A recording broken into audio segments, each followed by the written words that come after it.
últimos dias eu lancei uma pergunta que deixou muita gente em análise nas minhas redes sociais. Por que você gosta de wrestling?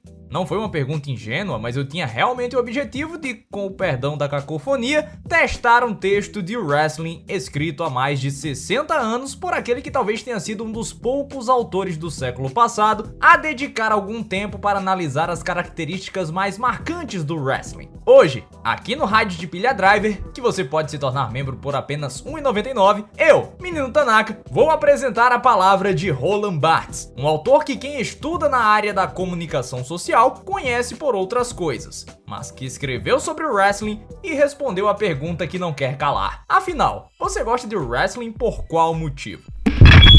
O wrestling sempre tinha algo novo. É como se fosse um filme, cada um com uma personalidade diferente. Essa conexão. Crowds com lutadores.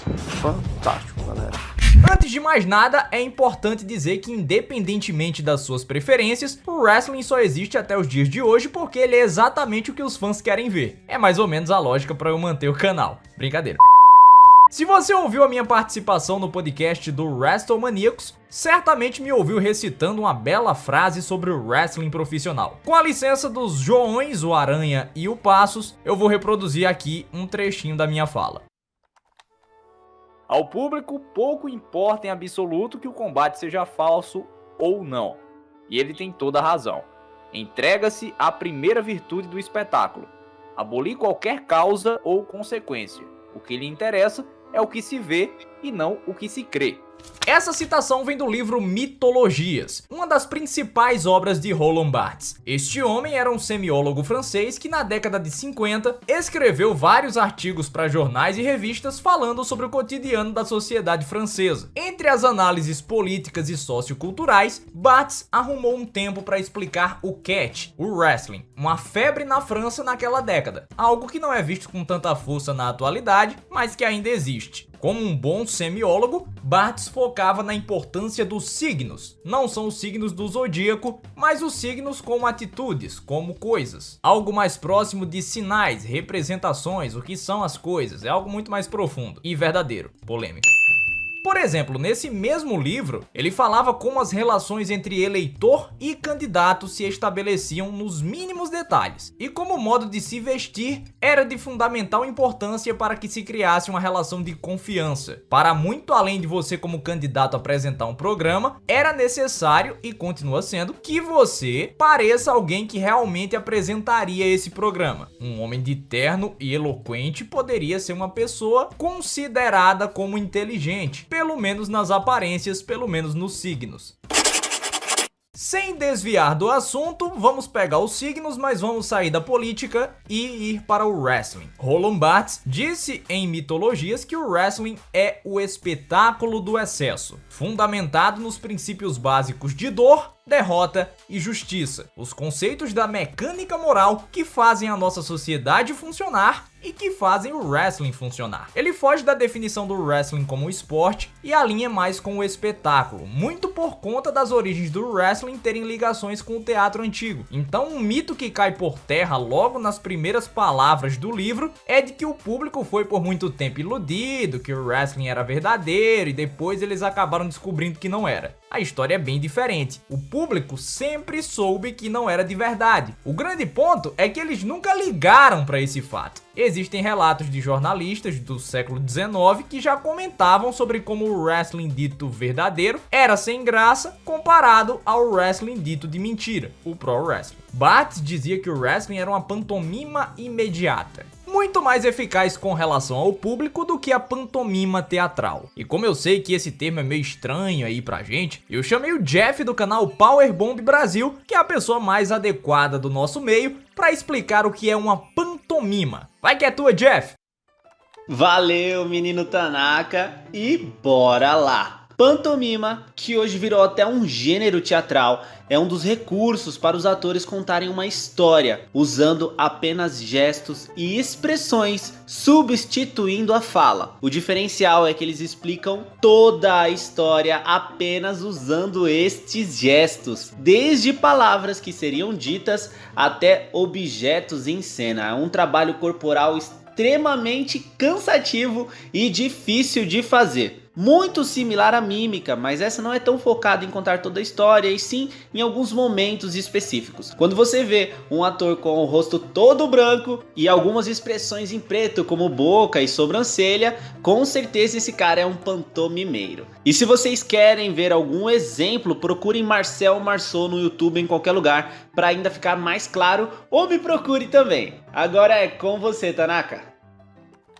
Nós gostamos dessa pantomima chamada wrestling porque nós vemos a representação da dor sendo levada ao extremo. E não é simplesmente o que se faz nessa representação teatral, que tem toda uma dramatização diferente. A causa da dor é vista nos golpes duros que se aplicam dentro do ringue. E é nisso que surge a eficácia sociológica do wrestling. Você vê alguém sofrendo e vê o motivo para o sofrimento, porque é papel do lutador deixar isso muito claro com o seu selling, o que no nosso bom português pode ser chamado de vendagem ou, para os mais clássicos, registro. A ênfase no registro dos golpes é a mesma dada pelas máscaras e coturnos nas apresentações clássicas. Esses elementos tinham a função de fornecer uma explicação suficientemente visível de que existia uma necessidade. A máscara ditava o tom feliz ou trágico do espetáculo, assim como o lutador vendendo os golpes é um exagero que surge para demonstrar que não se tem vergonha da dor, porque esse é o real objetivo do espetáculo. Não que o público seja sádico, mas apenas eles são apreciadores das representações. É basicamente a ideia de não gostar de ver alguém sofrer pessoalmente, mas a mesma cena não ter tanto impacto se ela acontece num filme. Diferentemente de qualquer outro tipo de esporte, como por exemplo o judô, o boxe, a derrota tem que ser valorizada diante dos olhos. Toda a impotência do derrotado precisa ser expressada para a contemplação do público como uma representação que atinge o momento de maior intensidade de um fato. No judô, se você cai e perde, você rapidamente gira o corpo, se levanta e tenta amenizar os efeitos humilhantes de ser derrotado. Nos esportes, como um todo, a derrota é um resultado, só que no espetáculo do wrestling é um processo exibitório que remonta aos antigos mitos do sofrimento e da humilhação pública. A função de um lutador de wrestling não é ganhar, mas executar perfeitamente os gestos que se esperam dele. É isso que o público quer e é isso que o público gosta de ver.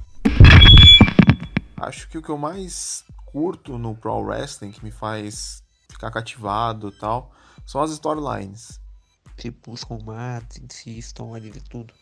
É, o espetáculo em si, as histórias são boas, os personagens, né? Uma das respostas que eu mais recebi foi falando sobre as histórias. E isso faz total sentido se nós analisarmos a ideia do Roland Barthes. Em esportes como boxe e MMA, não existe uma história. A luta vai rolando até o ponto em que acontece um final seco, que é um último golpe que pontua a conclusão daquela demonstração. O ritmo do wrestling, por outro lado, é exatamente o ritmo de um espetáculo. Vai escalando, escalando, escalando, chega ao clímax. E existe uma brincadeira com as nossas emoções nesse meio desse espetáculo. Quem nunca teve um mini ataque cardíaco com uma near fall muito próxima, com um lutador que no último milionésimo de segundo conseguiu levantar o ombro e escapar daquela derrota que parecia inevitável? Nos esportes, você é responsável pelo seu destino e pela história que se constrói dentro do ringue. No wrestling, alguém faz isso por você para obter um melhor resultado diante do público. E os responsáveis por escrever o destino dos lutadores sabem que desde que o mundo é mundo, como a filosofia bem mostra, a principal batalha existente é entre o bem e o mal, com as suas representações e signos variando no decorrer da história. Quando Barthes fala em justiça, ele trabalha com a ideia de que a principal história contada dentro do ringue é a de ver alguém arrogante ou chato se dando mal para alguém que segue as regras um pouco mais à risca. Ou não. Um ponto que eu achei importante dele destacar é que não é simplesmente uma batalha de alguém que só faz as coisas boas contra alguém que só faz coisas ruins. Isso fica ao critério do público. O que faz nós gostarmos de ver essas batalhas do wrestling é a sensação de justiça. Se o seu preferido foi prejudicado, não importa que ele ignore as frágeis regras do wrestling, mas o que importa é que ele faça aquele que não é o seu preferido encontrar o triste destino da derrota, da tristeza, do sofrimento. Como sociedade, nós ainda temos muito do olho por olho, dente por dente. Era assim na década de 50, que foi quando Barthes escreveu esse texto, e continua sendo assim hoje. O wrestling é um pouco da nossa sede de justiça justiça em todos os âmbitos, sendo saciada através de uma representação artística. Bartz dizia que o wrestling não podia ser muito correto, ou seja, uma pessoa boa enfrentando outra pessoa boa para apresentar um espetáculo técnico cortês, porque o mal é o clima natural do wrestling. Nós que somos fãs não seríamos fãs se não houvessem os personagens que são capazes de mexer com os nossos sentimentos e de provocar reações. Mesmo os grandes combates de hoje em dia, na que é a melhor era técnica do wrestling, ainda estão baseados em alguma história que faz com que o público fique vidrado. E não necessariamente precisa ser do bem contra o mal, mas precisa haver a construção e o desenvolvimento de uma história para que no final da noite nós tenhamos o espetáculo que queríamos. Nós gostamos do wrestling porque ele representa os nossos melhores desejos, mesmo que seja só uma representação. Nós queremos ver aquele homem negro sendo campeão mundial, aplaudido por 80 mil pessoas.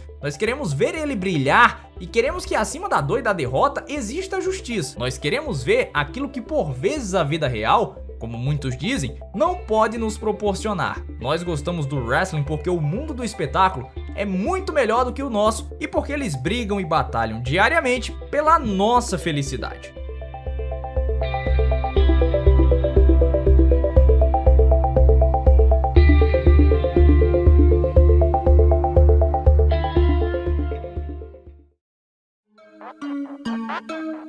Eu gosto de wrestling, porque é como se cada luta fosse uma peça. Você tem algumas lutas focadas num underdog tentando vencer um gigante imbatível, um campeão do povo tentando vencer um cara malvado. Muito bem, pessoal, fim de papo por hoje. Espero que vocês tenham gostado. Eu trouxe um pouco desse autor aí, um autor que eu conheci através de um professor meu, e realmente é um autor muito interessante. O Roland Barthes tem esse livro que está disponível aí na descrição. Se você estiver na plataforma Spotify, Deezer, eu creio que tem como deixar disponível aqui, mas se não conseguir, vai ter um link clicável lá no YouTube. E se você estiver no YouTube, aproveite para ir aí no botão Seja Membro, conhecer os nossos planos. Tem planos muito interessantes que você vai ter acesso a conteúdo desse tipo, conteúdo exclusivo que não vai chegar aqui ao canal, mas você vai ter acesso a uma gama de conteúdo de wrestling que vai agregar ao seu conhecimento dessa arte, desse espetáculo, desse esporte, como quer que você queira chamar, tá certo? Eu vou voltar com as histórias. Eu falei sobre o Jack Veneno, em breve tá vindo Jack Veneno aí. Vem muita história muito bacana aí nessa segunda temporada, nenhuma do wrestling japonês, mas tem muita história assim que vocês vão gostar bastante, tá certo? Tchau, tchau galera, fui!